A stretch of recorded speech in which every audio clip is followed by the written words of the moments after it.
2018లో కేంద్ర ప్రభుత్వం మన రాష్ట్రానికి కేంద్ర సామాజిక న్యాయం మరియు సాధికారత మంత్రిత్వ శాఖ కింద పనిచేసే సంస్థ అయిన national Safai Karamcharis finance and development corporation కింద ఎస్సీ కార్పొరేషన్ కి షెడ్యూల్డ్ కులాల వారికి పంపిణీ చేసేందుకు కొంత సామాగ్రి పనిముట్లను సప్లై చేయడం జరిగింది అధ్యక్ష.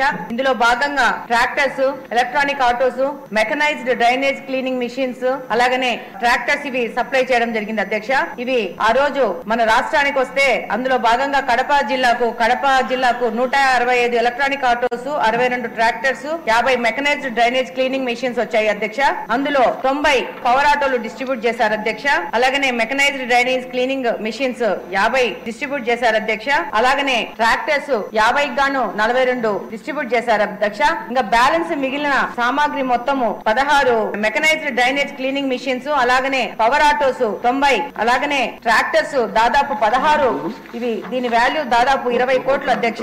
వీటిని 19 తర్వాత ఎలక్షన్ జరిగి ఆ తర్వాత వచ్చిన వైసీపీ గవర్నమెంట్ వీటిని సప్లై చేయలేక వాటిని అలానే పెట్టి మహిళా ప్రాంగణంలో వాటిని వదిలేసింది అధ్యక్ష. ఈ 5 సంవత్సరాలు ఈ యొక్క సామాగ్రి మొత్తము దాదాపు కండెమ్ స్టేజ్ లోకి వెళ్ళిపోయినాయి అధ్యక్ష. ఆ రోజు 2019లో వైసీపీ ప్రభుత్వము ఒక్క ఛాన్స్ ఇస్తే చూడండి అని చెప్పేసి అధికారంలోకి వచ్చి నా దళితులు, నా ఎస్సీలు, నా ఎస్టీలు అని చెప్తూ ఈ యొక్క వాళ్ళ కోసం పెట్టిన సామాగ్రిని వాళ్ళకి పంపిణీ చేయకుండా వాటిని కండెమ్ స్టేజ్ లోకి వదిలేసేసి వాళ్ళకి అన్యాయం చేసింది అధ్యక్ష.